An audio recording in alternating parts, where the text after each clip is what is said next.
Welcome to this second presentation of the pilot project between FL, Münster University, Germany, and the School of Architecture of Madrid, Spain.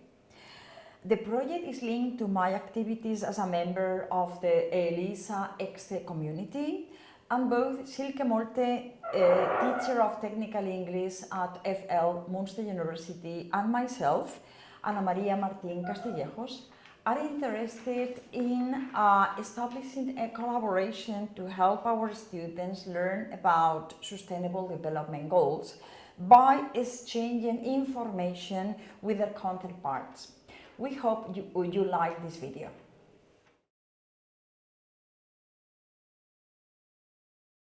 After speaking to the German students, we decided on two main sustainable development goals.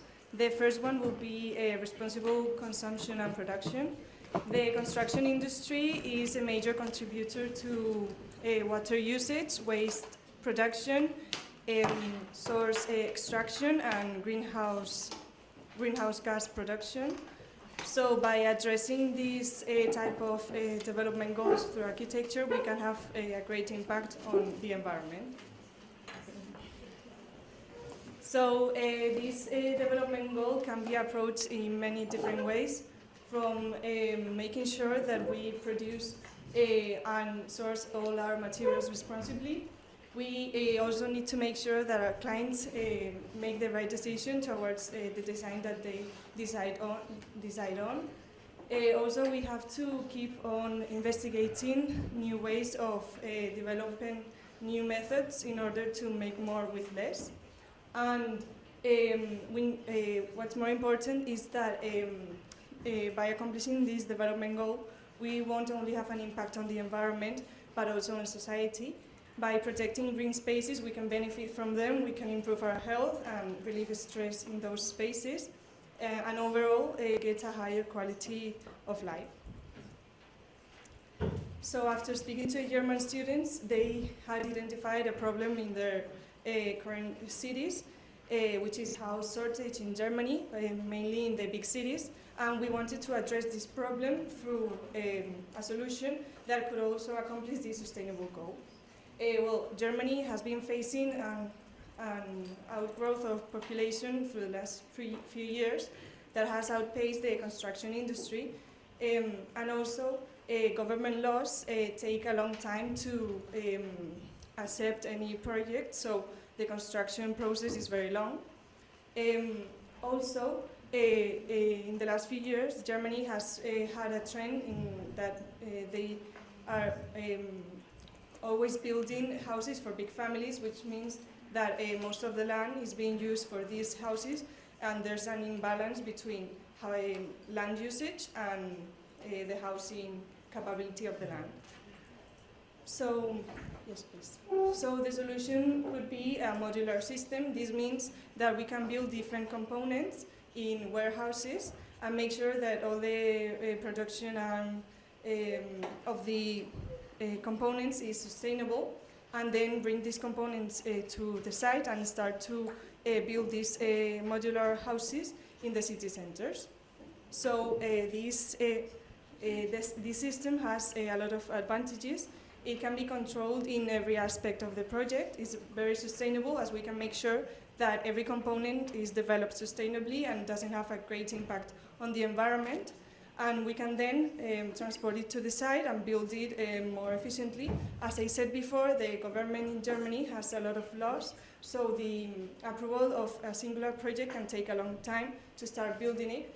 But if we build different components, we can just get those approved and start building different type of houses, as we can combine these components and create different varieties in the layouts, so we can also adapt to each user and grow within time. Yeah, and it will be it would also reduce the cost of building, and also we will need less machinery, so the impact in the environment would be much lower. But it also has some disadvantages.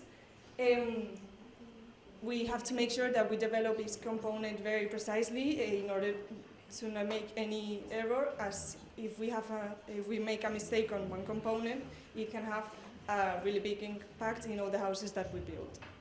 And what would be the biggest disadvantage for some architects is that this system has like a limited number of layouts and can sometimes be a problem if we want to address a special requirement.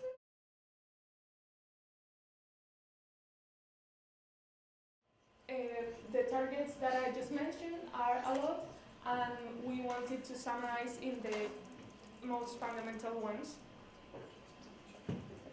So they involve things that we can all think about, that is free access to primary education and also an equal access to quality pre-scholar education.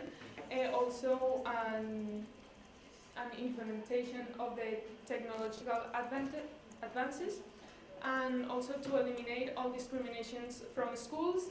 It can be from marginalized communities, from people suffering from other kinds of discrimination, women, reduced mobility children, etc. But in the end, the goal is to reach universal literacy and numeracy and to end with the inequalities in education. Okay, so now I'm gonna talk about some things that we consider along with our German fellow students that are very important to improve, talking about quality education. And we thought that quality education should be especially important in those countries that are right now developing and are not as developed as Spain or Germany. So first of all, we talked about the handmade school that is located right here, close to the village, and they created a path to connect that village with the school. So there's a strong connection between those two. And what about architecture and quality education in this building? So first, they used local materials to let students know about the materials in their local area and teach them on how to use them, even to create maybe their own architectural structures. You can also see here how they used ramped earth and bamboo for the covering. And also in this project, it is very important to connect the interior with the exterior, creating those openings so that there's a strong relationship and so that the students can learn about, for example, as you can see here in the image, local farming or even the vegetation outside.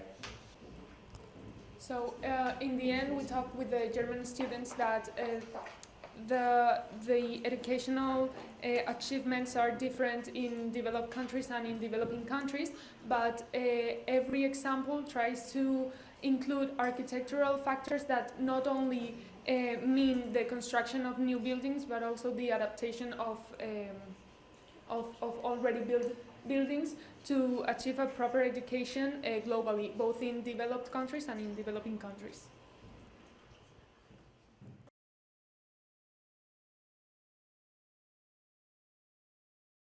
Well, and after talking to our German group, they gave us this example, which is one of the highest buildings in Germany, made out of timber construction. It is called the Skyo building, and it's an outstanding example of sustainable architecture and wooden construction in Germany.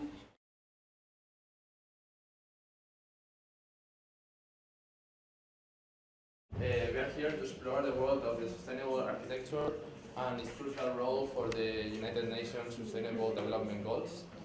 In the actual era we live now, there are a lot of problems with the climate change and environmental degradation, so architecture emerges as a powerful tool to address these issues and work for a sustainable and better future.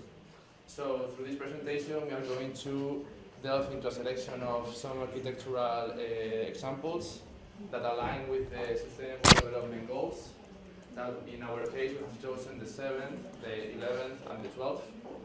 And it's a way to show that how architecture can be a solution and also a catalyst for a positive change. We are going to travel around efficient buildings, resilient urban communities, and practices of responsible production and consumption.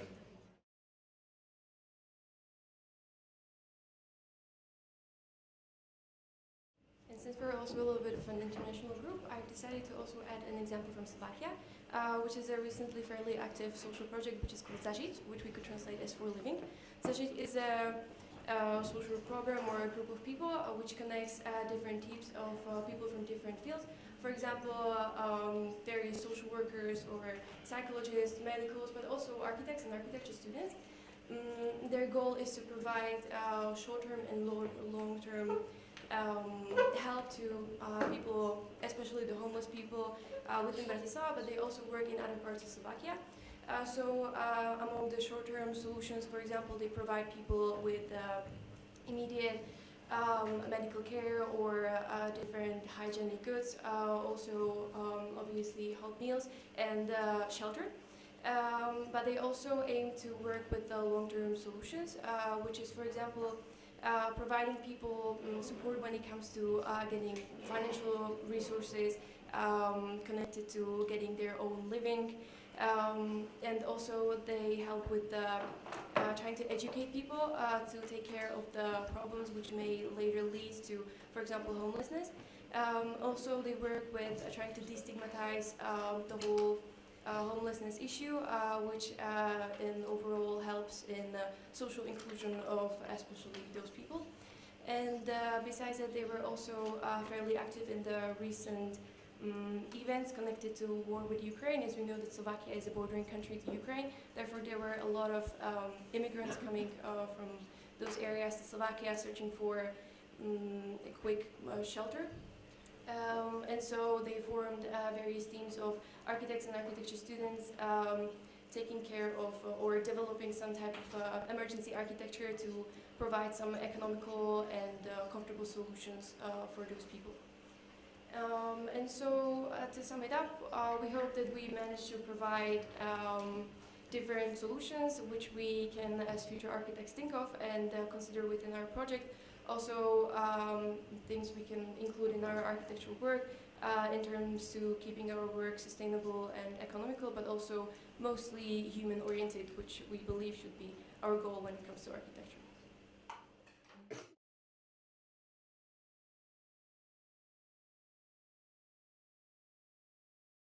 So basically, when we ended exposing our projects to the German team, we thought that we found some similarities but also very big differences between the approaches, because both countries have different approaches to the same problem and they have different solutions. So we try to speak to them and try to understand why this happens. We realized that the main difference between Germany and Spain is that in Germany they kind of search for public spaces. So the main way of achieving ecological public spaces is by using natural sunlight and trying to make green spaces. And also they are very worried about the construction process, so they try to reduce the emissions while constructing. And in Spain we have a different approach. It's mainly based on new materials, so as my colleague said, for example in the Cloud9 building, the main thing that they're trying to reach is using these new materials and also working with the climate of the building. So for example, we are most worried as a country about the energetic consumption and trying to reduce the energy used in, for example, air conditioners. So speaking to the German team, we realized that this is probably due to the climate difference between both countries. In Spain we have very good radiation of sun, so most of the year we are searching to reduce the heat. And in Germany they try to use it in their benefit because they don't have that much good climate. So we don't search for open public spaces that much because we already have that heat in our homes. We try to reduce it, and they don't search to reduce the energy consumption because they actually need it to have a good climate. So I think that the best part of working with the German team was realizing that maybe both countries could benefit from the other countries' approach. Like, for example, Germany could start using some materials like Peristoral example and try to also find the comfort inside their buildings, but also Spain could try to make better public spaces, because we haven't like a normal theme, and maybe we can try to think about new ways of approaching them. So that's the conclusion of the work.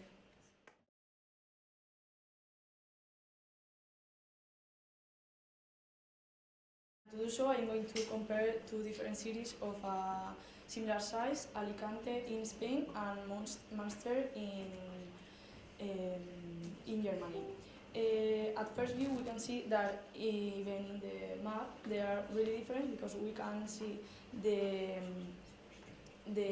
amount of vegetation in the surroundings of the city. In Münster we can see that it's in a wooded area, and Alicante is in a really deserted one. And this, combined with the climate, affects the way we design the different spaces in the city.